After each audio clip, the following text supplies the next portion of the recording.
It's too late to stop China. We're in a position where we don't even realize, even at this juncture, that China is at war with us.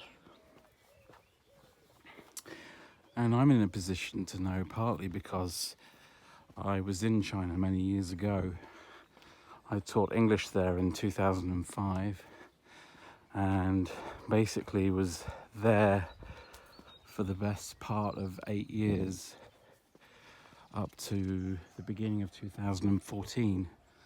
And that was really, for me, a lesson in geopolitics. The thing is many people that went to China during that time had somewhat idealistic and even preconceived ideas about China, and I really had no axe to grind one way or the other. I was not there because I had a dream about China. I was just a kind of economic migrant, and I was looking for a bit of adventure, so China fit the bill. But it could have been Japan, it could have been Italy, it could have been Brazil. I just wanted to go somewhere exotic, and I didn't have many options because I didn't have a degree, so China really fit the bill. And when I went there in June 2005, I knew very little about the place. I knew that it was communist, and I'd learnt a little bit about communism at school, but it didn't really mean much to me. I confused the place with other places in the East, like Singapore and Japan. I mean, I knew geographically what it was, and I didn't confuse it with Japan in that sense, but I didn't know what to expect in terms of even the living standards. Now, Morning, matey. Have a good day, brother. same to you. So when I got there, the thing I noticed was how politicized the Chinese people are. I think it took me maybe not even the first 6 months I was there, but perhaps when I went back after an 8-month break and I went to Tianjin. Certainly by the time I got to Tianjin in 2007, I was writing about it because I found a comment that I posted in a forum at that time saying that we needed to be in the EU so that we were part of a political bloc that could stand up against China. I realized that in 2007. Now, in these past few years, the West has been incredibly parochial in its outlook. It has been concerned with issues which, frankly, are secondary to the geopolitical issue of our time. The great political issue of our time is the rise of China. There is absolutely no question of that. But instead, we've got caught up in climate change, transgender bathrooms,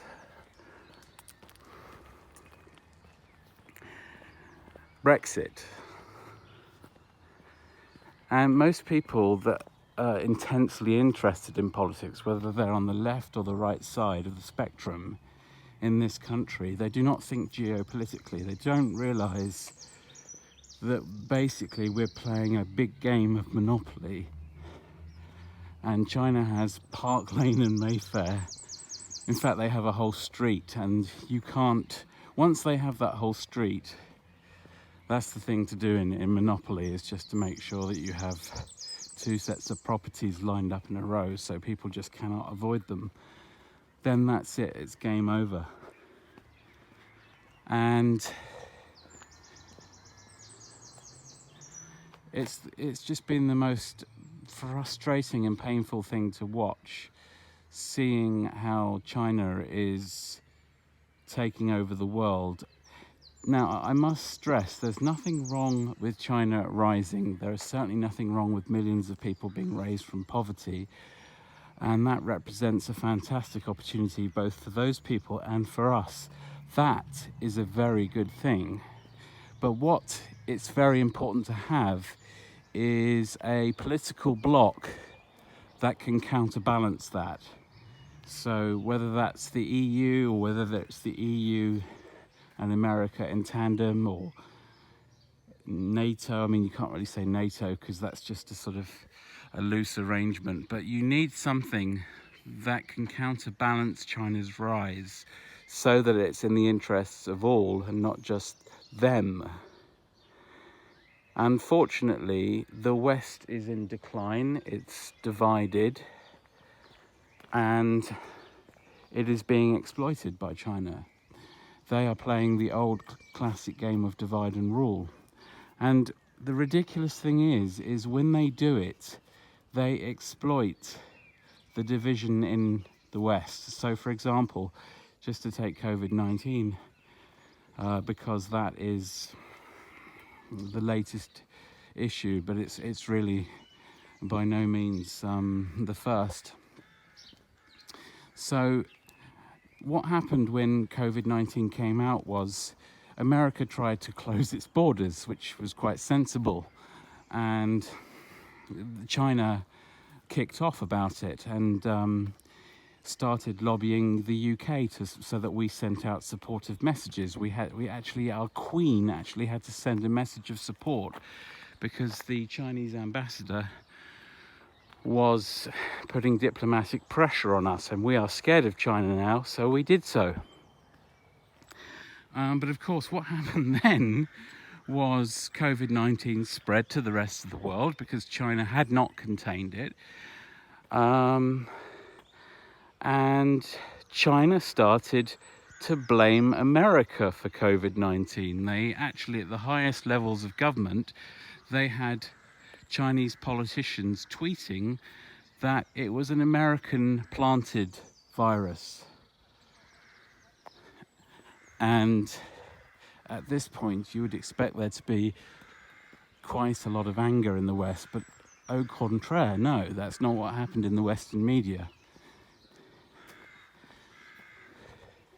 The Western media, on the contrary, I'm talking about the mainstream media, started running stories about how we in the West were being racist, blaming China. But of course, that was not the whole story.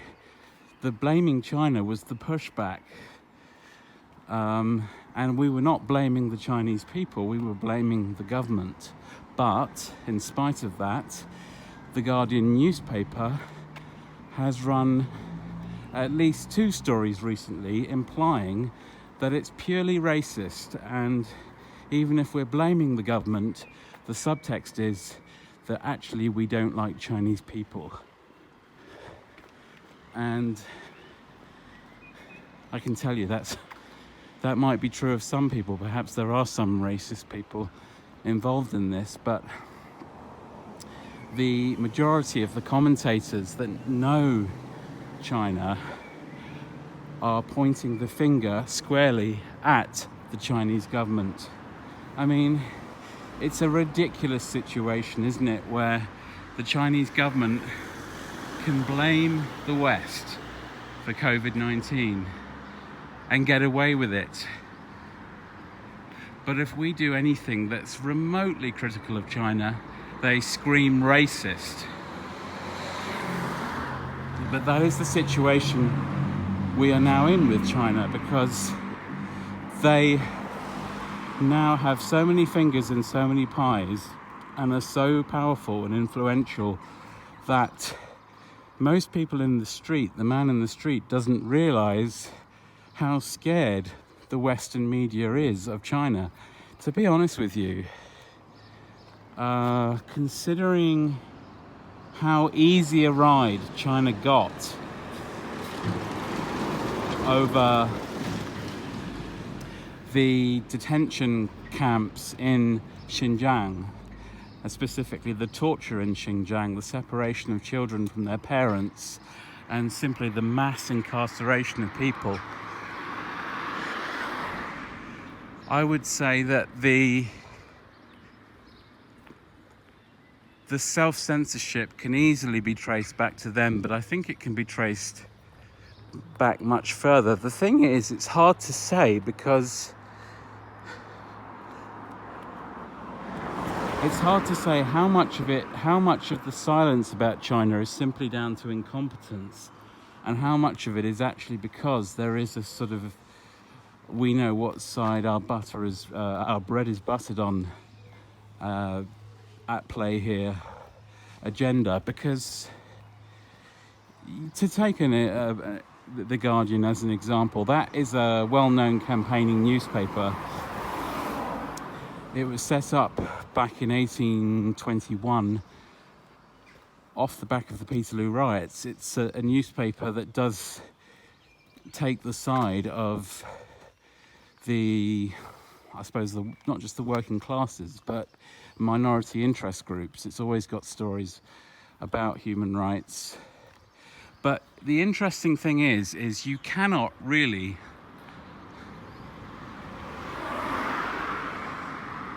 stand up for minority interest groups if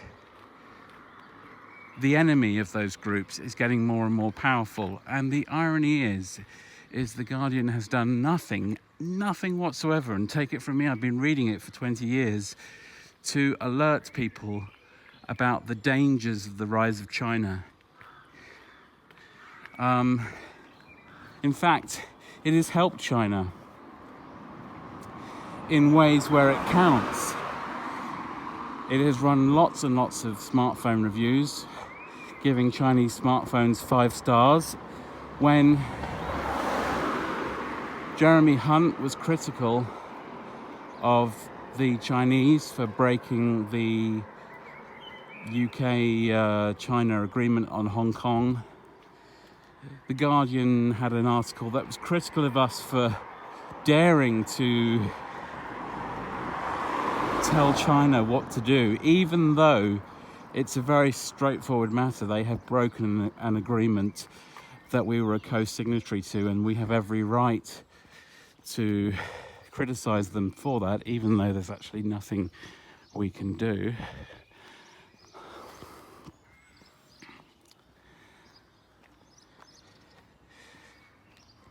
And they have muddied the waters over COVID-19. I mean, it's just an absurd situation, because they should be reporting the whole story. And this is the really frustrating thing, is generally with newspapers in the last few years, of course, well, you could say going back to the year dot, but of course I've not been around since then, but seeing how one-sided things often are in the press and in the BBC, so you don't really know what's going on. It actually reminds me of Chinese media. But one of the things about Chinese media is it makes absolutely no attempt to disguise its contempt for the West and the chip on its shoulder about its past. And if you understand that, then you begin to see what the Chinese want to do, what their vision is for the future.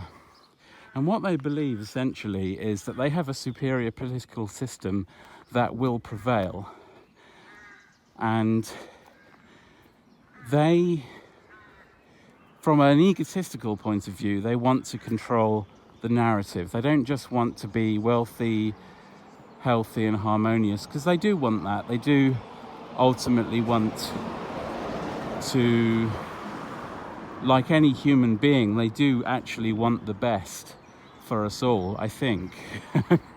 They want to do it their way, but they do ultimately don't just want us to be slaves forever. But in the midterm, they want to rewrite history and control the narrative. They don't want any criticism of China.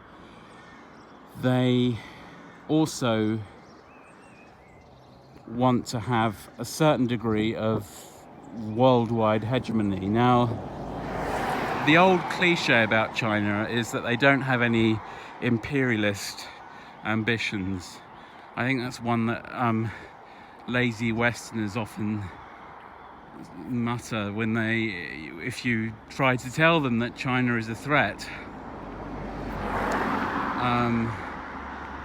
And well, first of all, even historically speaking, it's not true. I mean, if you look at China, it's comprised of Han, which is, I think, 95% or somewhere in that region, and then you've got lots and lots of minority groups. Now, those Han people expanded from a rather small base. If you look at what China is comprised of today, although the empire has expanded and contracted, you've got huge regions which were not part of what we understand to be culturally, ethnically Chinese.